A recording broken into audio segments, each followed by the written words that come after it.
Yeah, so we lost a major filmmaker the other day, which hurt. But I also realized that a bunch of my film buddies had no idea who this guy is because he's not like a famous writer director like Tarantino or Edgar Wright or something. But he's a legit filmmaker, so I want to use this as an opportunity to try to introduce this guy to people who wouldn't have otherwise come across him.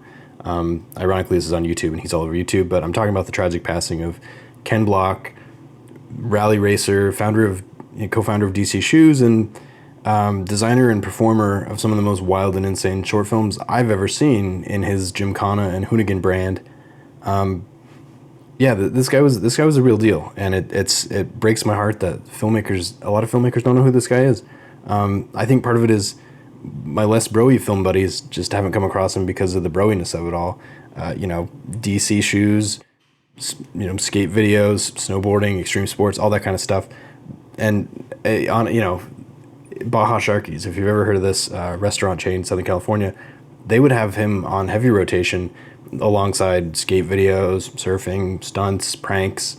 Warren Miller, which is skiing videos from the 60s and 70s, which I think Ken Block actually creatively owns a lot of like social debt to, honestly, or at least inspiration from.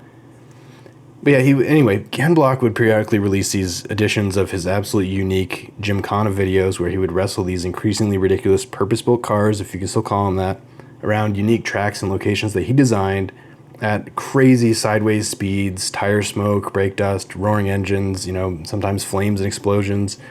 It remains wholly unique as sort of a performance art piece. The guy was an absolute just master with GoPros. There was a storytelling, there was a pageantry of it that, you see a little bit in sort of like certain Jackass bits, honestly, which makes sense because they sort of came out of the same society of sort of skate magazines.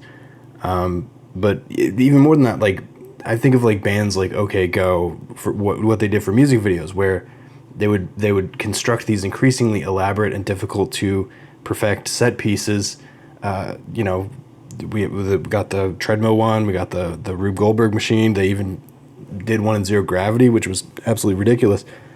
Ken Block was doing that with his car for motorsport. He was literally making skate videos with these prototype race cars and always trying to push what was physically possible for these videos. It was wild.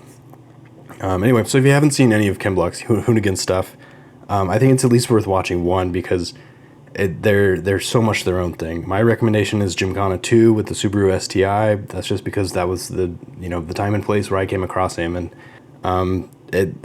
number 2, Gymkhana 2 is not quite as ridiculous as like Gymkhana 4, which was the Hollywood one with Hollywood effects, or Gymkhana 7, which was the all-wheel drive Ford Mustang, which was absolutely wild. But you're not going to go wrong with any of them.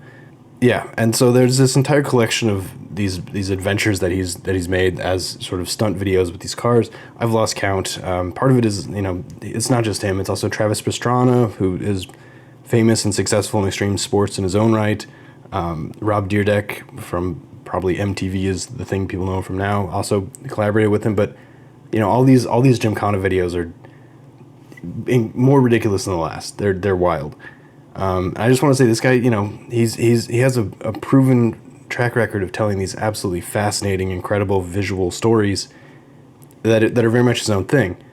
All this to say, I just think the world lost a real creative and driven filmmaking mind the other day, and it hurt. And he was truly unique, and I hope his legacy, it really ends up in film school the way I feel like it deserves to be, because you got music videos, you got feature films, you got your short films, but this was something different than all of that, really.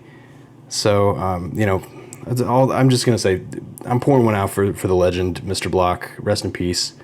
Catch you next time.